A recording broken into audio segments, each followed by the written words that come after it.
It looked like Shedeur Sanders' first team reps has been revealed today that Shedeur Sanders will be making his arrival in Las Vegas this upcoming weekend to make his start as the Browns starting quarterback, man. And it's just, I got to tell you guys, man, my flight booked and I cannot make it to this game. I cannot find a flight out of St. Louis that don't have a layover, bro. It's unfortunate. Sunday, it was flights, you know what I'm saying? And when I went yesterday to look, they was booked. This changes everything you thought you knew about Shedeur Sanders. The new viral footage doesn't just raise eyebrows, it flips the entire season on its head. Something happened on that sideline that nobody can explain, and once you see it, you'll understand why fans are losing their minds. What triggered that eruption? Let's find out. Yeah, mentally, emotionally, I'm in a great place overall. In life, it's always going to be adversity. Things aren't always going to go, as planned, but I would say, I'm prepared for everything. The same how I always am, knowing exactly where everybody's going to be, prepared, understand that they have a great defense, they're coached by a great coach, and they have great players on that side of the ball. So just doing what I can, to prepare mentally, physically, emotionally, to make sure I'm my best self. Shedeur Sanders, the calm rookie everyone swore was unshakable, suddenly turned the entire football world upside down with one sideline moment that blew up the internet so fast, even Browns fans needed a seatbelt. It looked like Shedeur Sanders' first rep has been revealed. Let's check it out right now, man. So this ESPN Cleveland here really is Cameron Justice. Let's go to Cameron Justice. Let's see here. So this is it, man. So I'm guessing they're not allowed to actually film the reps.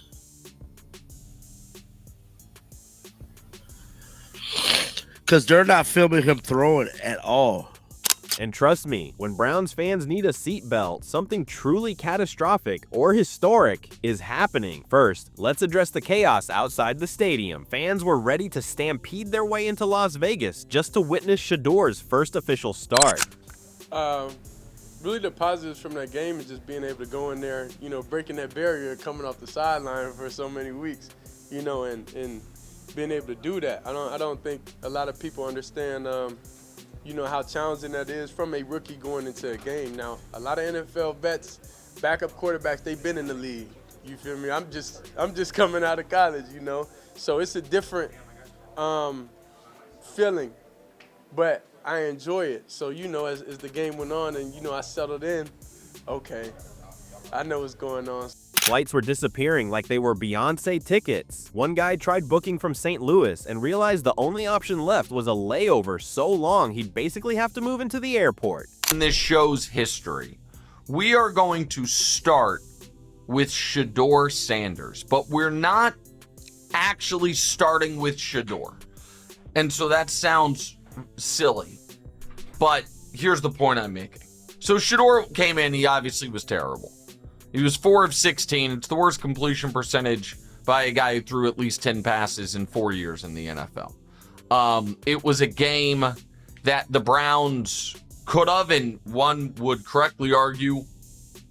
Meanwhile, a storm decided to roll into town like, nope, nobody's going anywhere.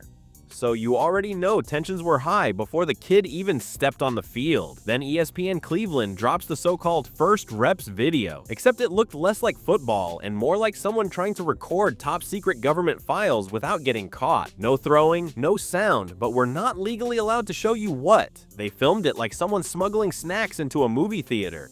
What you see each and every day, how he prepares, how he practices, how serious he takes everything.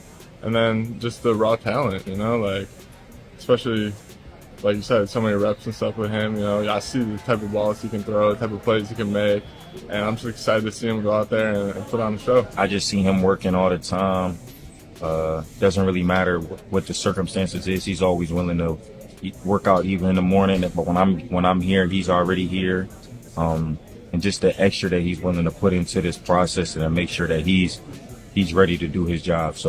And you have to ask, why hide everything? What exactly did Shedeur do in those reps that required full-on witness protection? But then Shedeur starts talking to the media, and suddenly the picture gets even more interesting. A break-in at his house? Didn't faze him. Thieves taking jewelry. They didn't get anything. You'd think most rookies would be spiraling, but Shedeur's vibe is basically, life happens, I'm good. Next question. He's in some zen mode so deep even monks would be confused. Grossi, y'all. We gotta point out Grossi face. Grossi was not trying to hear none of this. Grossi looked disinterested and he looked disgusted the whole time. I fucking love it. I fucking love it. He said I would be doing myself and this organization a disservice if I didn't feel like I was that guy. This shouldn't be no problem with nobody.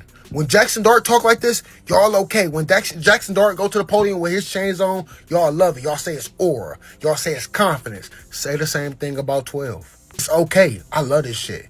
His whole mindset screams, I'm built for this. And honestly, it's kind of scary. He's talking about preparing mentally, emotionally, spiritually, physically, like he's entering a championship boxing match instead of a football game. And the best part, he says the jump from college to the NFL is tough, but he enjoys it. Enjoy it. Most rookies look like they're being chased by tax auditors, but not Shedeur. He's vibing through adversity like it's a playlist. Would've and should've won with just typical bad quarterback play. Instead, Gabriel was terrible, and then Shedeur came in and was somehow worse, and they lose.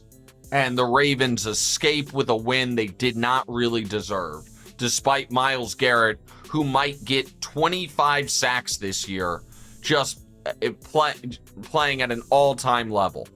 And the offense now being built around him? Oh, he's loving that part. They're drawing up plays that fit his eye, his feel, his rhythm. He's out there analyzing player alignment like he's painting a canvas. He's not watching film, he's experiencing it. He's a feel player, which is hilarious because Browns fans haven't felt anything positive since the invention of the dial-up internet. The funniest part? He's ignored everyone, including half his family. This defense from Zach Orr for the Baltimore Ravens. I mean, literally, Zach Orr called the most insane pressure packages on third down for Shedeur. He didn't do it, Dylan. As soon as Shedeur got into the game, I mean, like, I've played for 20 years at all levels, right? 14 years in the NFL. And I'm looking at this and I'm sitting here and I'm like, all right, double A gap mug. Like, how would I protect? And it's Shedeur has to do it on the run. And it's just, he literally did that on purpose. He's like, hey, you got a rookie quarterback. He knows how the game is played. And people calling, texting, sending messages of concern, encouragement, whatever. And he's basically saying, if it's that important, pull up. The man put his phone on silent, turned off notifications, and let the world spin without him. Even his brother had to track him down like a missing package. That's laser focus mixed with healthy pettiness. And honestly, iconic. But then we get to the moment, the eruption that sent the internet into meltdown mode.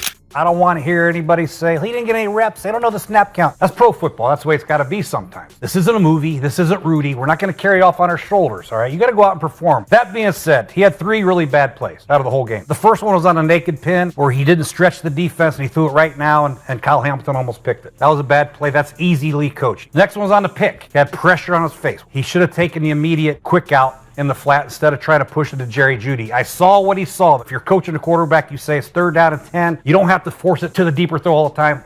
That sideline shot where Shedeur went from cool, calm quarterback to I've had enough of this nonsense. No audio, of course, because the Browns probably tackled the sound guy instantly, but the visual said everything, whether it was frustration, fire, leadership, or simply, why is nobody blocking for me? Something snapped. And naturally, fans turned it into a conspiracy theory with 16 possible explanations. I might have 10% belief in Shedeur as opposed to what you'd have in like the first pick in the draft. I might have 10% belief in Shedeur. I got no belief in Dylan. Still wanted him to succeed that first game. Still gave him his flowers when he was slightly better than Joe Flacco. He's still the Browns quarterback. Like, there's a part of that you should still always root for. But it doesn't feel like that's going to be possible for 80% of the people having conversations about Shedeur. I think you will, and I think I will. Yeah. Because I think we both were guys who've been conflated with being Shedeur. Combine that with how he handled his limited reps during the Ravens game, fighting through blocked throws, dropped passes, and protection so questionable it should be a crime. And you start to understand why this eruption had layers. It wasn't just a moment. It was pressure cooking on high for weeks, finally hitting the lid. and now the hype is through the roof.